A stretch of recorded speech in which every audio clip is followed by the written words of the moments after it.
my friend Greg couldn't get through the corruption in the system to dig the wells. His organization couldn't.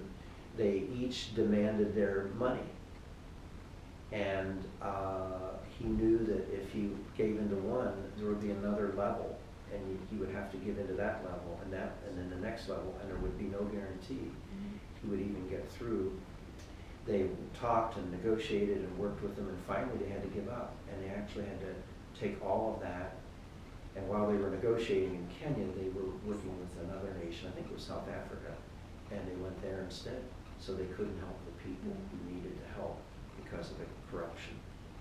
So you said you were very welcome there, but is some help, like you said, like some help isn't welcome. They don't want it exactly, or make it difficult to help. I think that just the whole corruption and bribery that's right deeply into the system, and part of it is the poverty.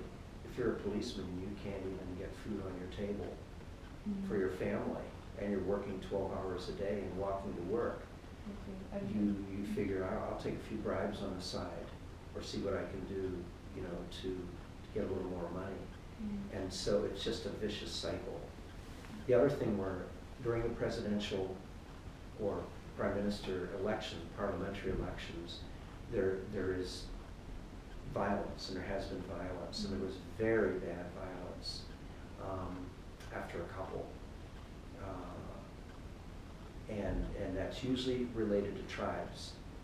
The person whose tribe supports him and are happy get attacked by the people who lost because their person didn't get elected. Can you touch a little bit more on the tribe system?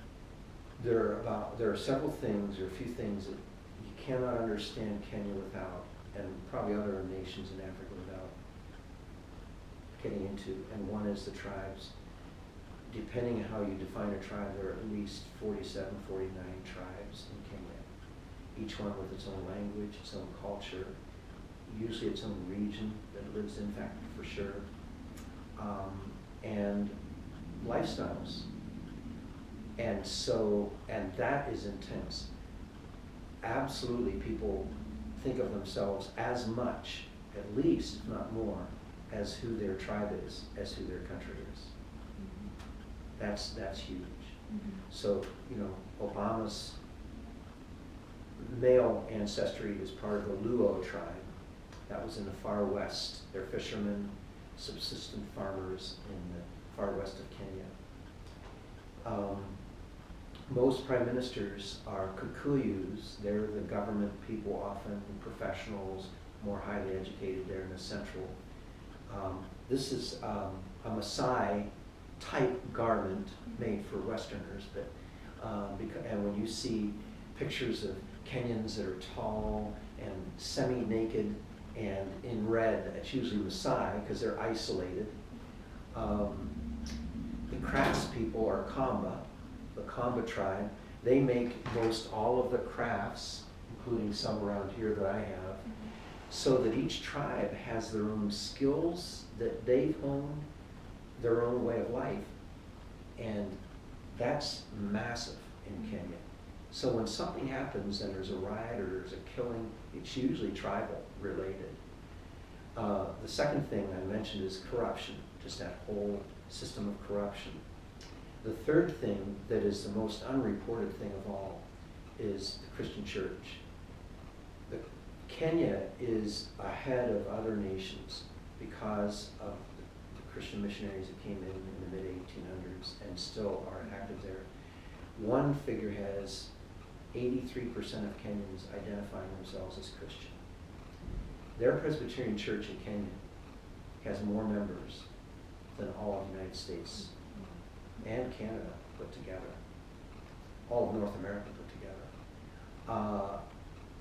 Education, medical facilities, progress for women, women's rights,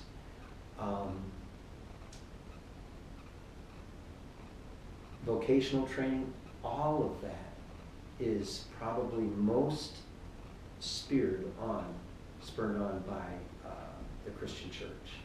It is Kenya wouldn't be Kenya, as we know it, without, you know, the Christian church. That's huge.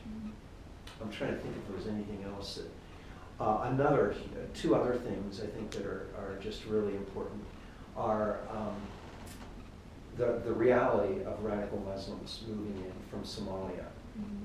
And so you have huge, what do you call it, refugee populations from South Sudan, that borders Kenya, and Somalia, who are refugees because they've been, you know, their families have been killed and chased out by the radical Muslims.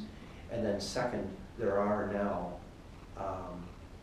there is a movement down from the north and from the east of the Muslim population, which includes radical Muslims who are blowing, you know, blew up the American embassy and are just doing some things that are very scary. The Kenyan Christian Church, especially Presbyterians and other Protestants, are working very hard at reconciliation, but that is an issue.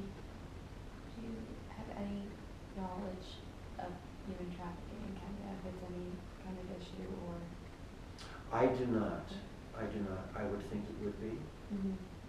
But I'm aware of drugs as a huge issue, especially in the more impoverished, where you just medicate and the kids start very young. And definitely massive crime in terms of just, usually not murder, but just stealing. But I don't know about trafficking. I just simply don't. Okay, we're cutting it, so you can talk. You're good. End it. Okay. You got enough of his time. Sorry. Didn't mean to- Well, that's okay. Just thank Pastor on camera. Thank him for his time and his insight into his travels. So I just wanted to thank you for meeting with me today, and it was very helpful, and it gave me a lot of insight into applying what I researched to a nation that it's real. These problems are real and they're going on. So I really appreciate all the time. Asante sana, thank you, and Mungu akubariki, God bless you. Thank you. Thank you so much. Off camera,